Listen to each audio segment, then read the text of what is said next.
Perfect. Thank you very much for this kind introduction. And yeah, it's really a pleasure to kick off the second semester of the Rig Lecture Series. And what I'd like to talk about today is foundation models in robotics and talk about some of the breakthroughs we've seen in the last years, but also highlight some open questions. And where I'd like to start is actually the ChatGPT moment, right? So if you ask ChatGPT itself what that is, you can read it here. I'll give my own formulation. It was in November 2022 when OpenAI basically published ChatGPT online and you could interact with it. And people noticed that this dialogue system really has a new quality and it can really help you solve problems, write text. And that really had and is still having a profound impact on society and the economy, and now leading to agentic AI, vibe coding, et cetera. All that happened in November 2022 with the ChatGPT moment. And one may ask, well, chatting is one thing, acting is another. Will we soon have some sort of act GPT moment in robotics? Here illustrated by one ex-neo humanoid that you can buy in the US. And maybe in question time, I can give you my answer to this, but my main aim here now today is to give you sort of the background to be able to answer this question for yourself. And with that, I come to the aims of my lecture today. And the first aim is to provide you with a high-level understanding of how LLMs work, right? The second is to summarize the subsequent evolution from large language models, LLMs, to VLAs, vision language action models. That's really when we go into robotics. And third, well, I will sneak in some of our own work here and present some selected research. And I'll end with providing a broader perspective on artificial intelligence and what actually do we expect from this in the context of robotics. Okay. So first, provide a high-level understanding of how LLMs work. So I've underlined high-level. The main part will be part two, the second aim. So here I'm going to give you a basic understanding of this, but maybe a little bit of math in between. Okay, I'd like to start with n-grams and then go to large language models. So if you take the search engine of your choice and you start entering a sentence, sorry, this in German is Robotics Institute Germany, I guess it's okay. You get KI, yeah, künstliche Intelligenz, artificial intelligence, ist eine, and then you get an autocompletion. So it may suggest, okay, KI ist eine Blase, it's a bubble, or it's a scientific discipline, or it's a transformative technology, et cetera, right? So how does this work? Yeah? I have to share something with you. I thought I'd be funny in the beginning and do this with my own name. But then it was very sad, in fact. So Freek Stulp is nothing. Is it a firm? He's no longer there. Yes. So I really mean it when I say I'm happy to be here today, because apparently Google thinks otherwise. But that's not the point I wanted to make. I wanted to look at this prediction process. So the first three words that we typed, you can consider them to be a context of three words, also known formally as a 3-gram. And now the question is, how do I predict these next words from a given n-gram? Yeah? And what you can do is you can learn a model from typical transitions in language. And luckily, Google, a while ago already, published their 1, 2, 3, 4, 5 grams. And here are some examples from the 4-gram list. So this is just a huge list of words occurring on the internet, sequences of 4 words occurring on the internet. And I've just made a sample from this list. Serve as the incoming, serve as the incubator, serve as the independent. And behind each of these 4 grams, you can find the number of times it was counted in the body of text that was analyzed, which in the case of Google is, let's say, most of the internet. So with that, we can now look at this 4-gram and say we split it into a 3-gram, the first 3 words, and the last word. Right? And then we can learn a probability table that for a given context, these 3 words computes for us or looks up the probability of the next word. So for instance, if the context is serve as the, and our next word is index, well, the probability of index being the next word given serve as the context is 223. this counter that we had, divided by all occurrences that start with this serve as the. I didn't count them, to be honest, but let's say that's 0.17, right? You can also compute the probability of the word indication given, serve as the, and that is 72, the number of occurrences divided by that big number, and that maybe is 0.05. Now, 20 years ago, when I was a student, I had some fun coding these things, and I implemented that. I don't remember which language, but you can find it. I recoded it in several languages. You can find it here on my GitHub page. And basically, in the Python version, you have a dictionary, and it takes the context as an input, the string, and it maps to the probability of the word following, right? So, and I trained this with Sherlock Holmes stories because I didn't, the internet couldn't download it, and I really like Sherlock Holmes. So I trained a model like this on Sherlock Holmes. And then, for instance, if you have I confess in Sherlock Holmes, the most likely word that follows is that. I confess that. Yeah? But you can also, I confess to doing something. And yeah, this is basically exactly this table I was explaining before, based on Sherlock Holmes stories. And then the cool thing is, if you have such a table, you can generate new sentences, right? This is sort of where the generative in AI comes from. And the way that works is with the following algorithm.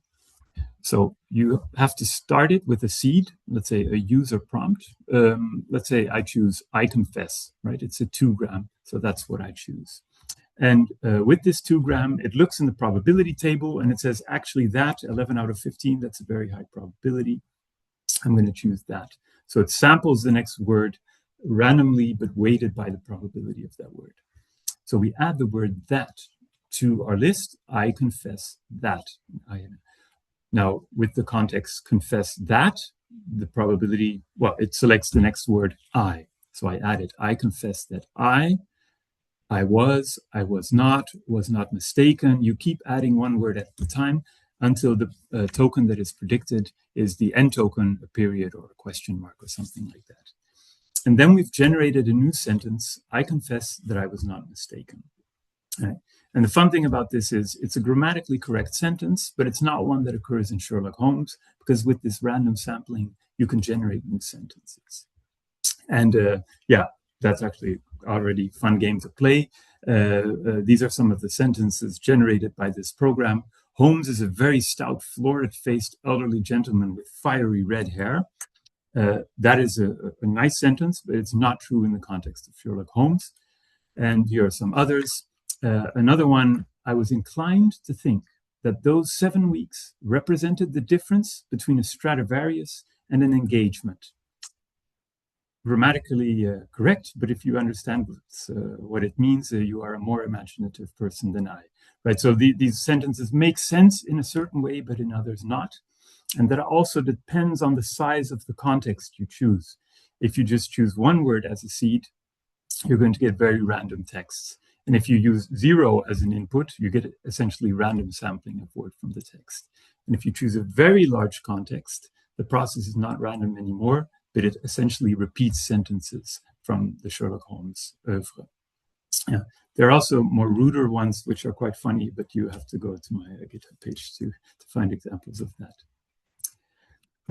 And this algorithm actually stems in the 15s from Shannon, let's say founder of information theory, and he said wrote in one of his papers, it is perhaps reasonable to represent English text as a time series produced by an involved stochastic process. And this algorithm that I just presented is exactly that involved stochastic process.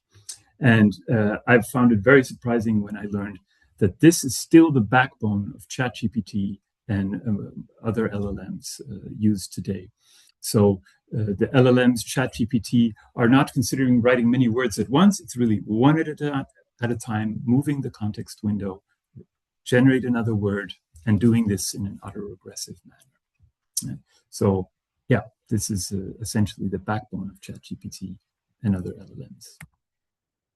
So that's one important sort of older important part of the ChatGPT moment. It's this involved stochastic process, also known as autoregression.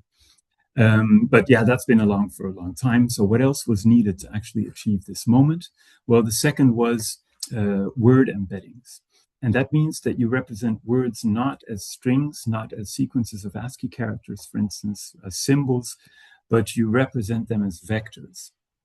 And it turned out that you could learn the mapping from words to vectors from data, and that the dimensions of your space start to have a meaning. There is semantics in these spaces. And I'm going to show you now 2 snapshots from a really excellent video by 3 Blue, 1 Brown on how attention works in transformer networks. I highly recommend checking that out. It's a wonderful video. And I can't do it better than that, certainly. So I took 2 snapshots from this video. And here Grant Sanderson illustrates this process. So you have a fluffy blue creature roam the verdant forest, right? And each of these words is mapped to a very high dimensional, in this case, 12,000, more than 12,000 vector of continuous values, right? And the cool and also, again, surprising thing to me is that these directions, these dimensions here shown in a 3D space start having a meaning. And one example that Grant gives is if you have the vector for Japan, right? So the vector representation of Japan, and you have the vector representation of the word Germany learned with these word embeddings, that if you go from, well, you can then compute the vector from Japan to Germany, let's say this white small arrow on the left-hand side. If you then add that difference to the word, to the vector embedding of the word sushi, you get quite close to the vector that represents bratwurst. And that is very surprising that this direction seems to map some sort of national, it's like a dimension of nationality, if you will. Going from Japan to Germany is like going from sushi to bratwurst. Yeah, and all of this is learned from data. And that's an important component for that. And the final component is the transformer network. And as you may remember, in the Sherlock Holmes example, I was using a dictionary, and that is never going to scale. So your context can never grow large. And also, you just get so many combinations that it's not possible. It doesn't scale to use a discrete representation for this. And what was done in ChatGPT and other LLMs is to use a neural network to represent this probability distribution. So the probability of the next word for a given context. And also it has a very compact internal representation of context with so-called attention heads. And I'd like to say a few more words about that because I think it's really interesting how this works. So transformer network is essentially a neural network that combines standard feed-forward layers with so-called attention heads. And this is an image from the famous paper, seminal Attention is All You Need, from Vaswani and others, mainly from people, from researchers from Google. And one of the key formula in this paper is the formula we see here above. And I'd like to explain how, at least I interpret this formula. Let's say that we see the word mouse. Okay, and if I don't give you any further context, mouse can be many different things. For instance, a device for your computer. It can be a rodent. So if you have just the word mouse and you have a vector representation of that, I imagine that vector to represent something between all these, let's say, different kind of mice. You don't know, but that's basically a way of thinking about it. So we have sort of a mousy mouse that we see here.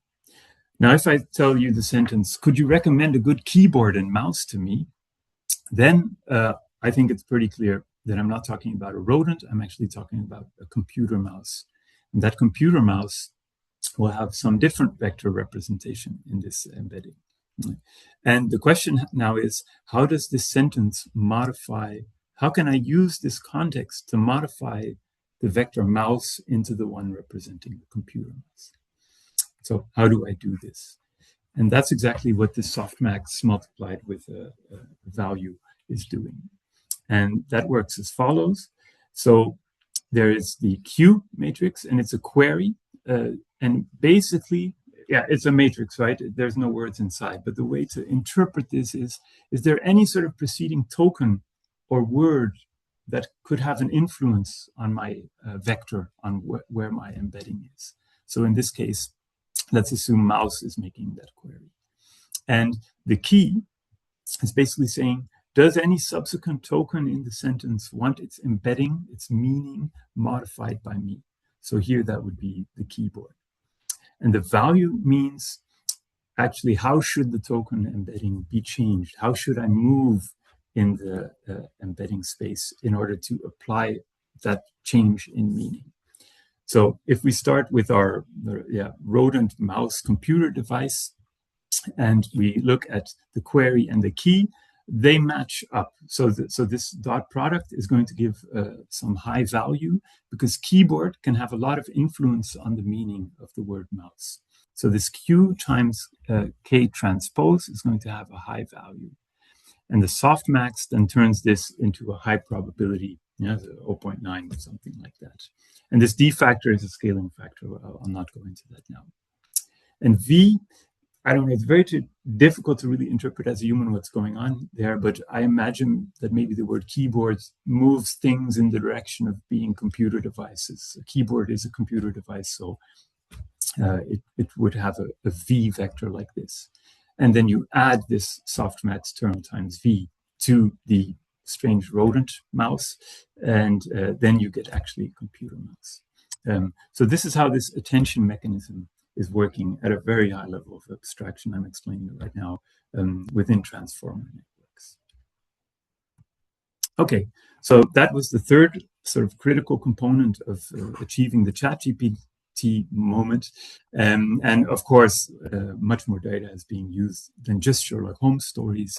And also ChatGPT has an additional reinforcement learning phase where it's actually tuned or optimized for being a good dialogue system, right? So it's further improved, not to just generate next words, but generate useful next words in the context of being a dialogue system. Okay, so that is, let's say, LLMs in a nutshell for me, the main components that go in there, also in a historic context. And what I'd like to do now is highlight some selected research from our institute to show the kind of impacts that LLMs can have.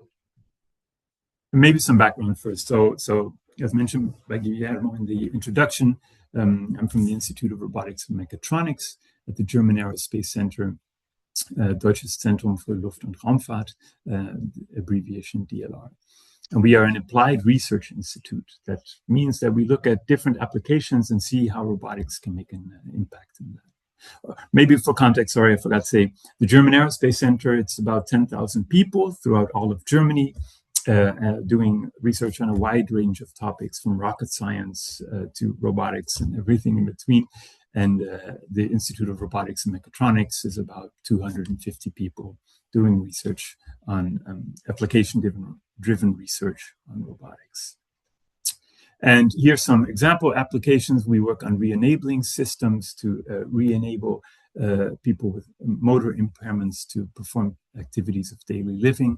We have future manufacturing, where we look at the deployment of robots in factories, and planetary exploration, either in analog missions, such as this robot on the Etna Mountain, but we also do send rovers into space to explore planets and moons.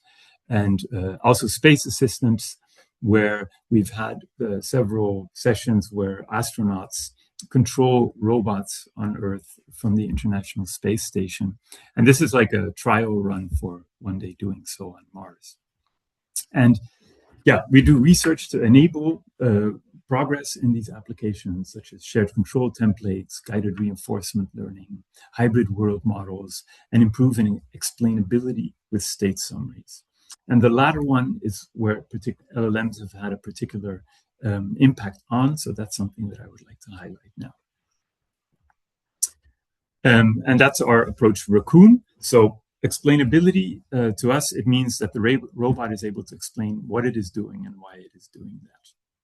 And with LLMs, that was really a breakthrough because robots can do so in natural language. They could do so to some extent before already, but now it has become really fluent and more interactive. It's really been a breakthrough. A limitation of LLMs is that they don't always have an internal state. They don't usually have access to the state of the robot, and also they're prone to hallucinations. So we proposed an approach called Raccoon, where we provide an LLM access to the internal states of robotic modules. So these robotic modules basically say, hey, this is my internal state.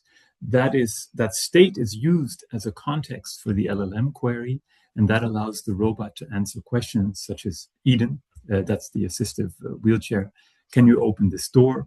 More truthfully, because only if it sees the door and its hands are not full, will it say that, yes, I can open the door right now. And we've used mental models of the user to improve this interaction. Another example is Neil AI, very similar approach. We deployed this in one of the surface avatar missions where an astronaut controlled our robots from the International Space Station, and he had access to Neil AI, an LLM-based system that could explain what the different robots could do. And he could use this to get more information about the robots whilst being up there at the ISS. Yeah, I put the references here, so if you're interested in that, then you can read more about it in the papers there. And also, you can not only explain things, you can also give instructions with LLMs. And there we've really gone more into workflows using structured tools where LLMs have access to really like the robot considered as a toolbox. So in this toolbox, you have the skills that a robot can do, how you can parameterize them, access to the states of the modules, et cetera, et cetera. And yes, we have deployed this on Eden, the wheelchair-based mobile manipulator, but we showed it also on 5 different robots at the Automatica Trade Fair in 25. And if you were there, you could basically interact and chat with Toro, our humanoid robot. So that's, in a nutshell, breakthrough 1 for me, that LLMs have dramatically improved intuitive human-robot interaction by allowing interaction through natural language. Okay.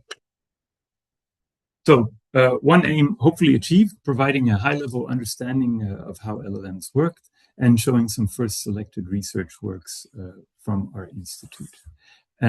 What I'd like to do now is summarize the subsequent evolution from this ChatGPT moment, from LLMs to VLAs, Vision Language Action Models. And the action part hints that we are really going into robotics right now in performing actions. And what I want to do is, along the way, bootstrap some terminology. What exactly is a foundation model? What is a VLA?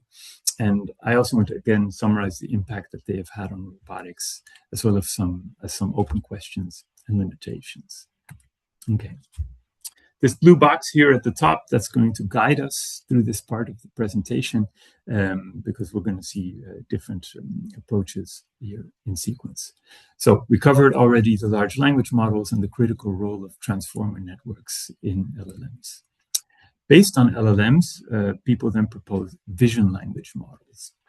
An example is the vision transformer. And the idea here is, instead of embedding tokens or words, you embed image patches. So you take an image, you subdivide it into different patches. These are then projected into a vector representation along with a position encoding. That's the same for the language models, actually, I forgot to say that.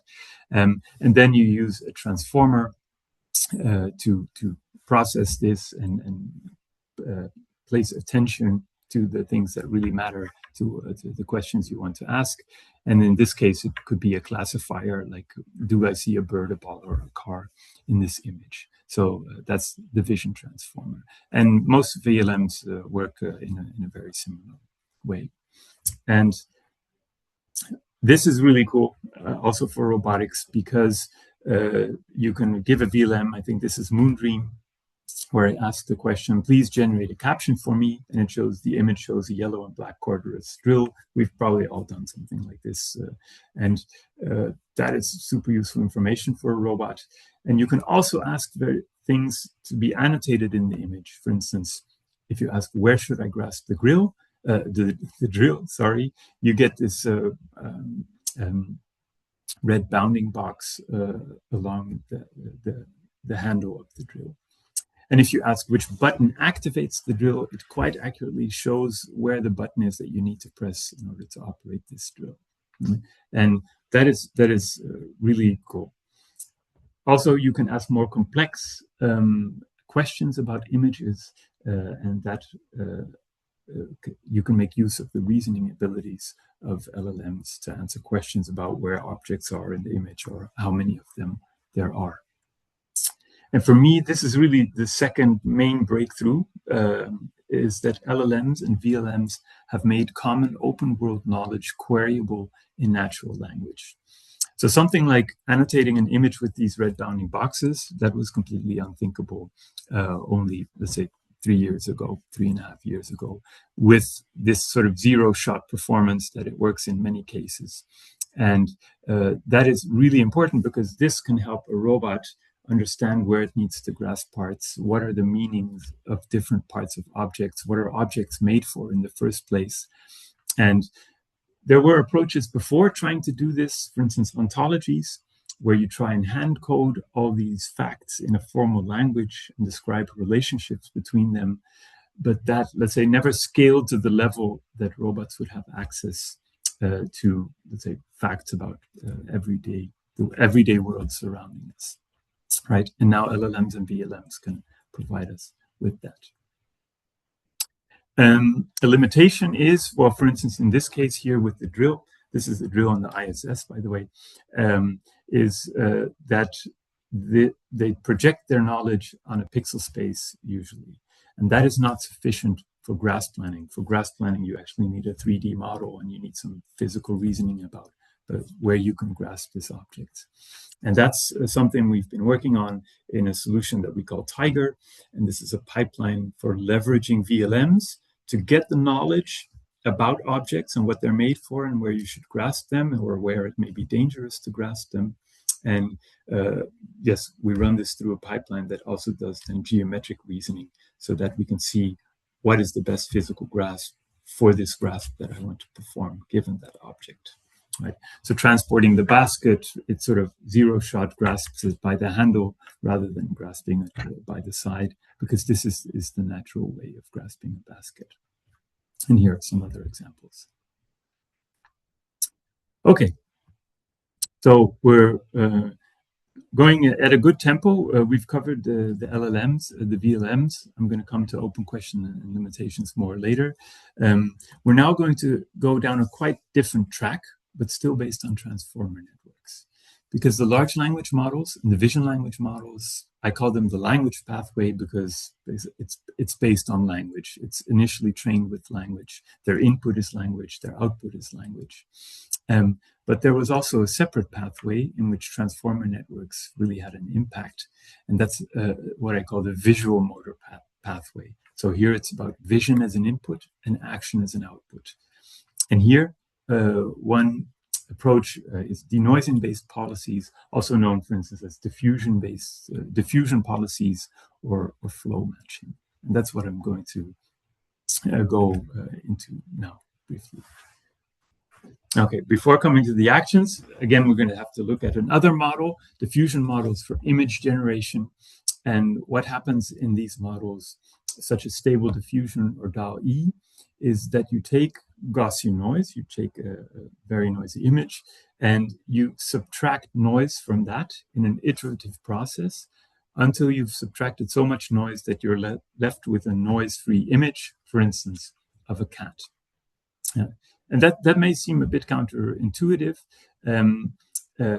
but the way these models are trained is the other way around. So you take images from the internet let's say of a cat, and then you add noise to it, and you degrade the image iteratively, and then you use that as training data to learn the reverse process, that is removing the noise.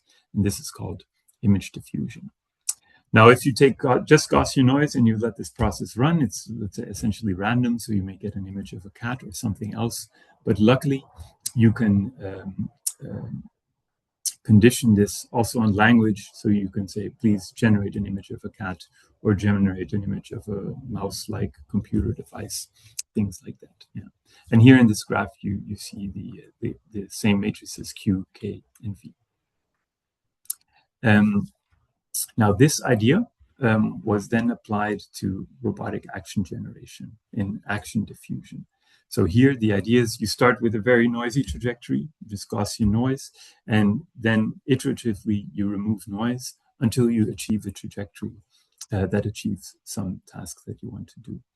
And again, this is learned in an inverse process, and you learn a gradient field that essentially brings you from some noisy state into a less noisy state along this gradient. And that, for me, okay, so with this, you can learn a policy from demonstration that takes vision as an input and outputs actions. And that allowed these models to do things like clothes folding. We'll see a video later on. That's a very challenging task if you're working with models. And also, yeah, there can be clutter. There's an infinite dimensional t-shirt, let's say. It can have many different states. And clothes folding with these types of models actually became feasible, and there are now startups aiming specifically about using these kind of models in combination with vision language action models to learn clothes folding and do so in a commercially successful way, maybe one day. So that's the third breakthrough for me, that you can have closed loop visual motor policies that can be learned from demonstrations. So again, before there was already visual servoing, model-based visual servoing, and that had the same idea. You take an image as input, you generate an action directly from that. But that also, let's say, never really scaled to cloth folding because of the accuracy of the models that you need to do so. Okay, where are we now? Now things start coming together. We had the language pathway with large language models and vision language models, and we had the visual motor pathway with these denoising-based policies. And they share the modality of vision. Yeah, in both cases, it's an input, and in some cases also an output. But the denoising-based policies don't have language, and the vision language models don't have the actions, but then people start combining them. So you can take a vision language model, in this case, then it's called a VLM backbone, and you can sort of paste a denoising-based policy on that, like flow matching or a diffusion policy, and then you get a vision language action model. So basically, these two transformer networks can really be merged into one, and you can have them share layers so that the denoising-based policy can basically can access the layers in the VLM and base its actions on that. So you really get like this hybrid chimera of these two different approaches into one transformer-based model. And if we look at it a bit more detailed, this is exactly what you see. You have images as inputs going into a transformer network, also language inputs. You can give the joint angles of the robot, or for instance, the end effector position, and the outputs are then actions which are generated in this denoising process, illustrated with these sort of things going around. And now let's actually look at the definition of a VLA from this review paper. A vision language action model is a system that takes visual observations and natural language instructions as required inputs and may incorporate additional sensory modalities. It produces robot actions by directly generating control commands. Okay, so it's interesting to see that this not necessarily must be implemented by a VLM or the approach I've sketched here, which is, I forgot to say, I think this will come later. This is a pi zero. And it could be implemented otherwise, but for now, this is sort of the only approach we know at achieving this definition. Okay, so here indeed, pi zero is an example of such a model. Here the color is a bit different, but we see clearly the input is 3 images. Usually there's one overhead camera and 2 wrist cameras. You have the task as a language input, fold the shirt, and then we have the action expert, which is attending the pre-trained VLM and generating actions from that to achieve this task of folding the t-shirt. What is very unfortunate for me, I'm from Holland originally, and vla is a lovely Dutch dessert, which I miss dearly. It's not available in Germany so much. So I'm reading all these papers about VLA now and being very nostalgic about my home country and the lovely dessert they have there. But I will get over it. Okay, some videos. So these are from Physical Intelligence, the company. And here, indeed, they are showing this cloth folding. So demonstrations were given, and the model was trained with this, the VLA model, and now it's being executed at inference time. And we see things like the robot moving away this black piece of cloth that was in the way. At some point, apparently, this happened during training, and a human that was demonstrating this task did a similar motion, and the robot is able to incorporate that in its model and execute that when necessary. So we see very strong recovery behavior from these VLAs. So they don't always do it perfectly, but they know how to recover from a situation, and that makes improves to their robustness. Here's another example. I guess this one candle is the 1-year anniversary of physical intelligence. The sound is not really needed, but it doesn't hurt. So also these tasks are being performed by a VLA. This is sort of a celebration. That's not the main part of the video for me, but it's still quite cool. Here they're highlighting a thing called real-time chunking. For me, it's more showing what these models can do. So we have a flexible object. It's doing really quite fine manipulation, interacting with the environment, and feeling its way, connecting these wires. And that's really quite impressive. And the wrist cameras are obviously important for a task like this. And the VLA allows you to learn these tasks from demonstrations. Okay. Actually, I do have to admit, this is not the whole story.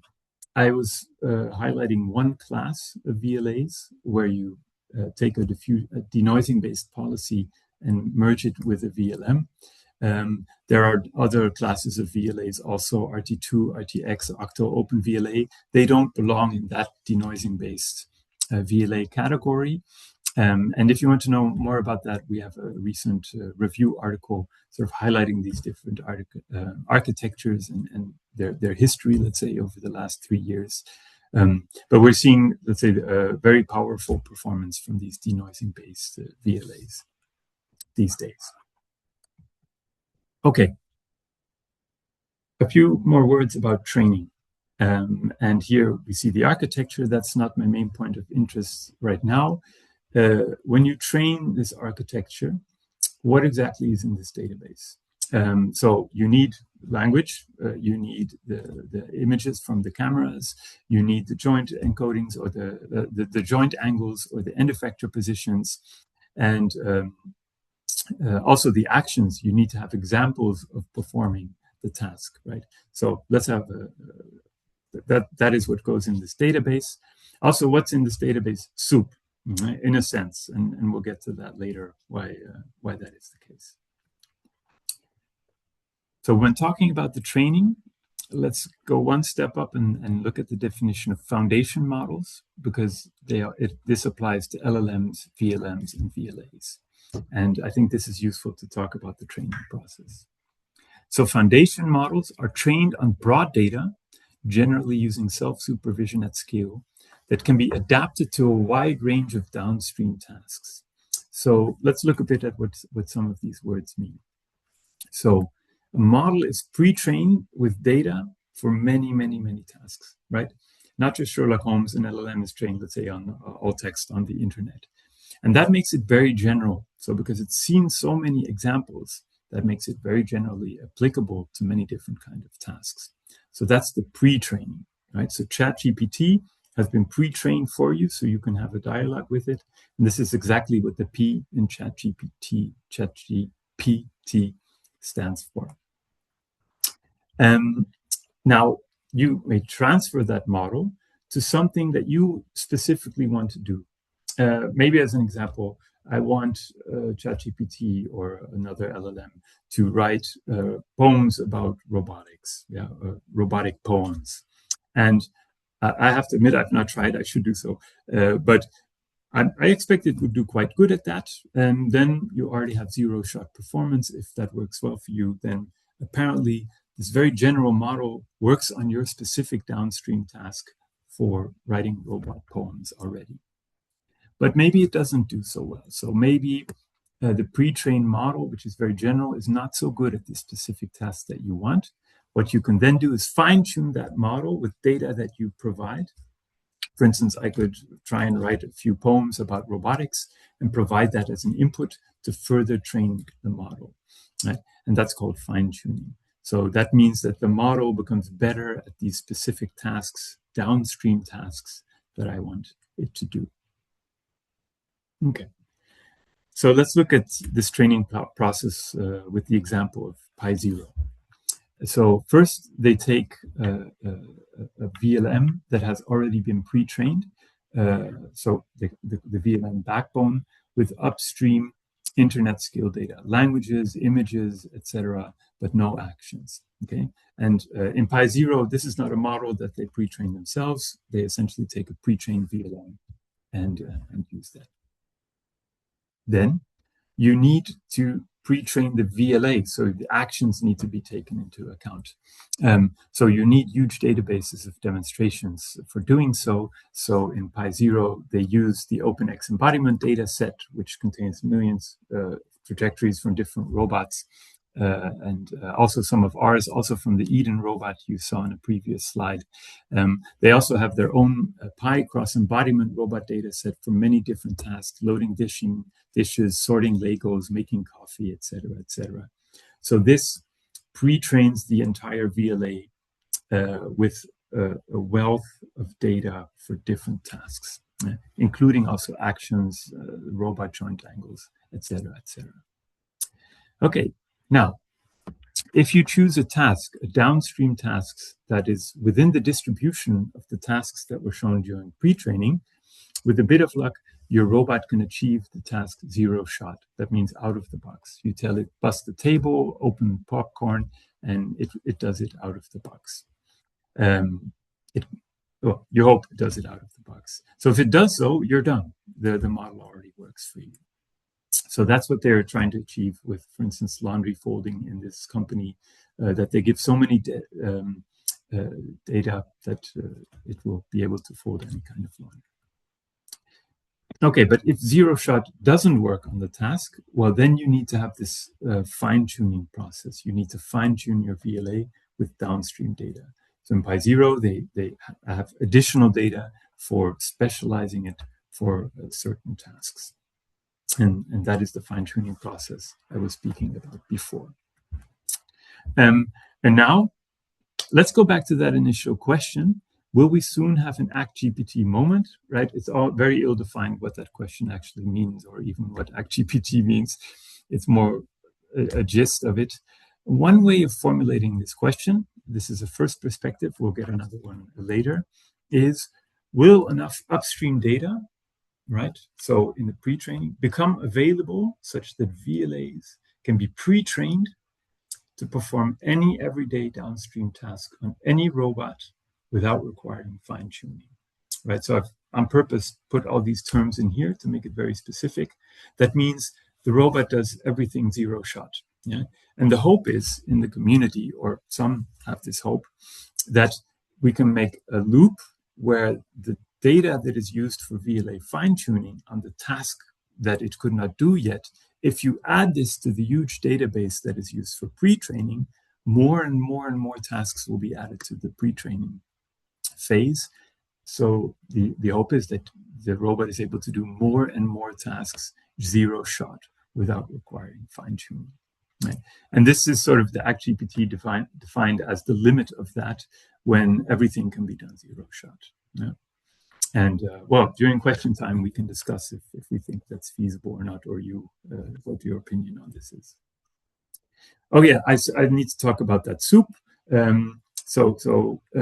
One of the current limitations is that this determining these pre-training data sets, it's, let's say, not entirely a science yet.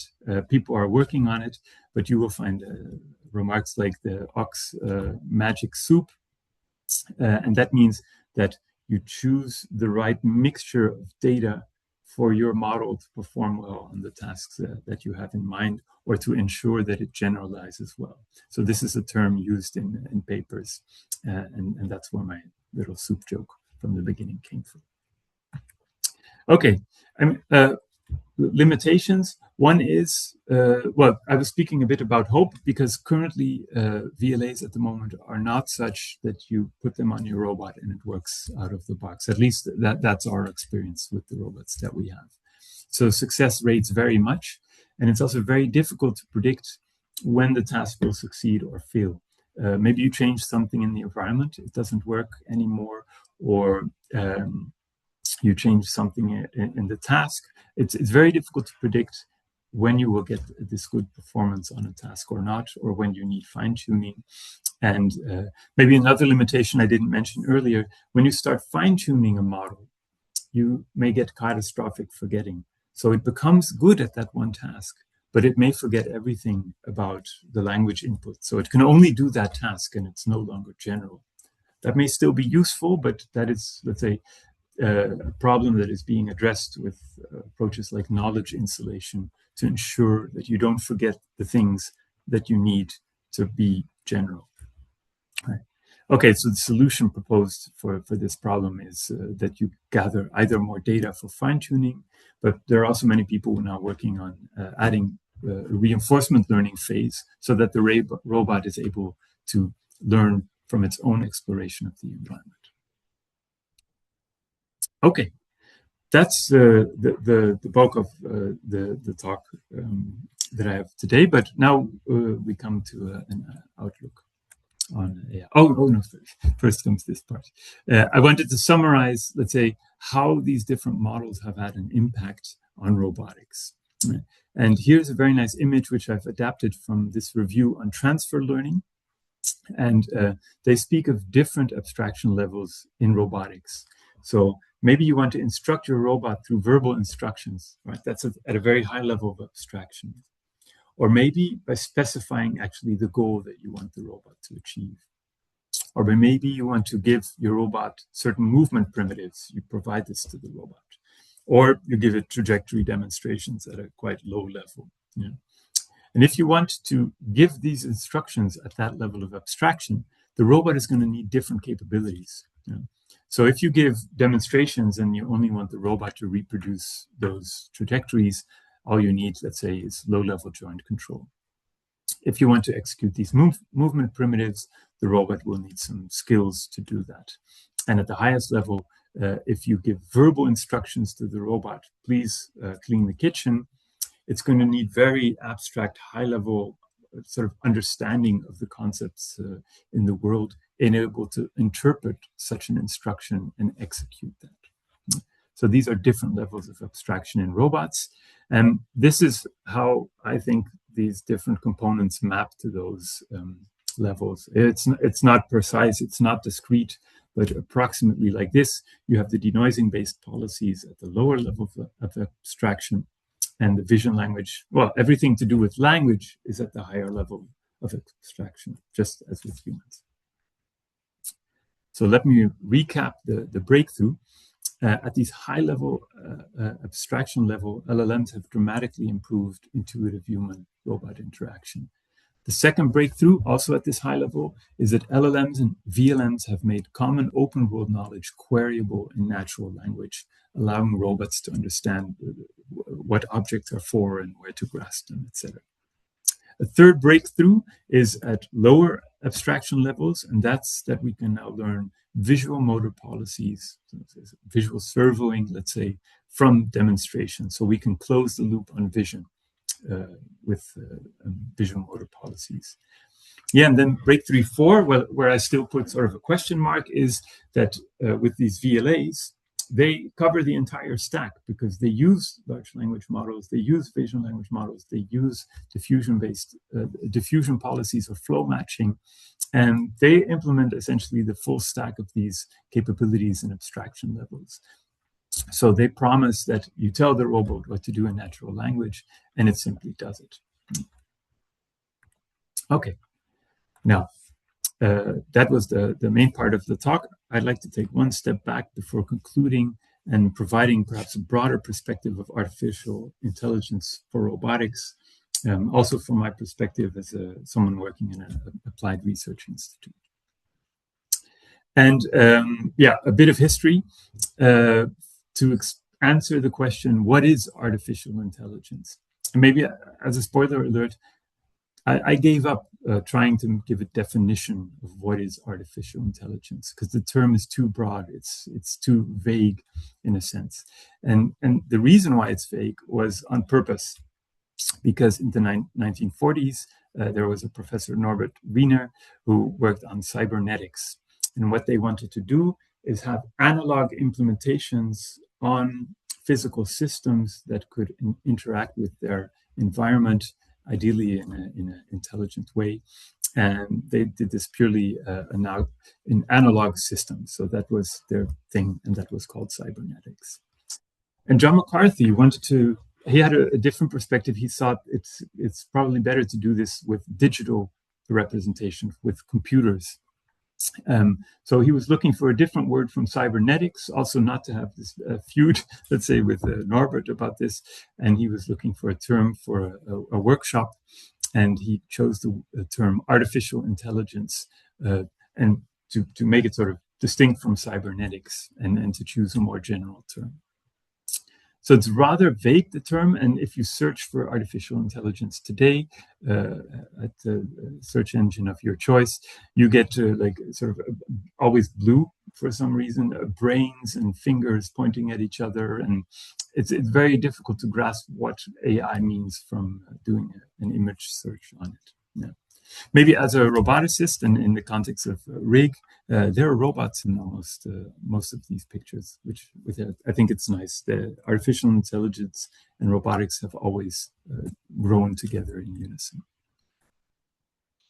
So that's why the term is a bit vague. And now let's come. So giving a definition, I find it's very difficult. And I like to think more in terms of perspectives on artificial intelligence rather than trying to nail down some definition that suits everyone. And here, again, going back in history, I think this also is a nice narrative. In 1900s, Sigmund Freud proposed Tiefenpsychologie. So he said a lot of the behavior that humans demonstrate actually does not arise from our conscious, but from our subconsciousness. And if we understand that, we can explain behavior much better. So I think many of you will know that he interpreted dreams, for instance, to understand what is going on in the subconsciousness and used that to then explain behavior. Yeah. In the 1920s, Skinner and others, they said, well, they didn't consider that to be a very scientific way of doing that. It's very difficult to verify the hypothesis or show that these interpretations are correct. So they said, let's take a behavioristic perspective. And we consider only the system's behavior. Yeah? This is called radical behaviorism. And if it behaves intelligent, it is intelligent. We don't care what's inside. And yeah, the Turing test is essentially a behavioristic perspective on intelligence. You look at what the system can do, not at what is going on inside. Then in the 1950s, Noam Chomsky and others, they said, okay, now that also takes it too far in the other direction. You do need to take into account the inner information processing of a system if you want to explain its behavior. So it can help you to formulate hypotheses and test them if you have a model of the information processing in the system. And this was called, in hindsight, the cognitive revolution. And in a sense, we are still in this cognitive revolution. The name of the department I lead is called Cognitive Robotics. And yes, I think I've subscribed to this point of view. So what we did at the Institute, an endeavor I led, is to define, well, to take first a behavioristic perspective. Okay, when do we consider the behavior of our robot to be intelligent? And we looked at different properties. We did a literature review and see what are the dimensions that are associated with intelligence in robotic behavior. And that led to this graph. We don't have to understand anything. It's more the gist of it. Intelligent robotic behavior, it needs to be safe, it needs to be reliable, it needs to be efficient, right? A robot that's super slow or fails half of the time, that doesn't look very smart. Yeah. These are also properties of industrial robotics. They're also reliable, efficient, okay, maybe not safe. You have to build a cage around them. But when we think about AI, we think perhaps more about intelligence related to the ability to learn from your environment or from humans, the ability to autonomously do tasks rather than relying on support all the time, the ability to interact with humans, or to be general, to not be able to do just one task like soldering or welding a car, but a variety of tasks in the home environment. So this looks only at the behavior, and this is the behavioristic perspective on robotic behavior, on robotic intelligence. Now, we also made a cognitive perspective, and we looked at how do different groups at our institute contribute to these dimensions. And then we're talking about actually algorithms, methods, frameworks for achieving these properties. And that's more, how do the robots work inside, and how do we achieve this intelligent behavior? So that in a nutshell is the mission of my department. The aim is to enable robots, right? Enabling robots, that's the first two words that are the most important, to demonstrate intelligent behavior. So we need to see an improvement in their behavior, otherwise it's not smart, not intelligent. But we find that if you want to improve in these dimensions like generality, ability to learn, you always find yourself leveraging AI methods, because also that is what they do. So enabling robots to demonstrate intelligent behavior by leveraging AI methods. Okay. Well, also, I wanted to just pitch this in here because I don't want to give the impression that the department or the institute is doing only LLMs, VLMs, etc. We work also, for instance, on robotic reinforcement learning. That's very important for improving on some of these dimensions. And some of you may be familiar with Stable Baselines 3. It's a collection of algorithms, robust, stable implementations of these algorithms that you can use for benchmarking. And this was developed mainly by Antonin Raffin, who I'm proud to have in my department. Okay, so now let's define the ACT GPT moment, ill-defined as it is from a behavioristic perspective, so completely different. You could say, will we soon have an ACT GPT moment?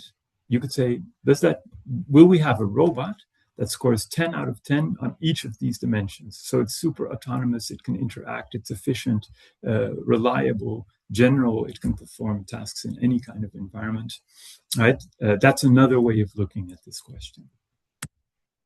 And I find that today it's very challenging to put the finger on it or explain this, for instance, to the general public, how far we are. Because on the one hand, there's real progress, as I've tried to highlight in my talk with these breakthroughs, but we also really have a hype in certain aspects.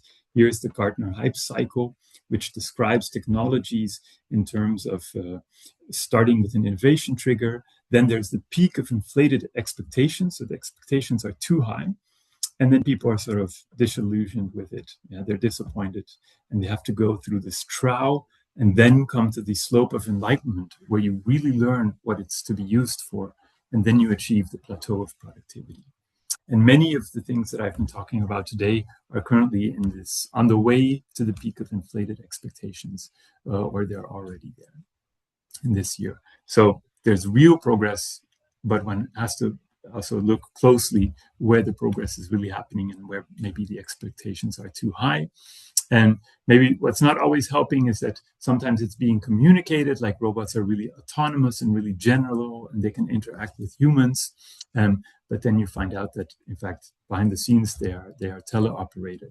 So that is, of course, also cool, teleoperating a human or robot, but it doesn't mean that we're coming closer to artificial general intelligence. That these robots are not intelligent yet in that sense. Yes, so some people say there's an AI bubble. Perhaps there is.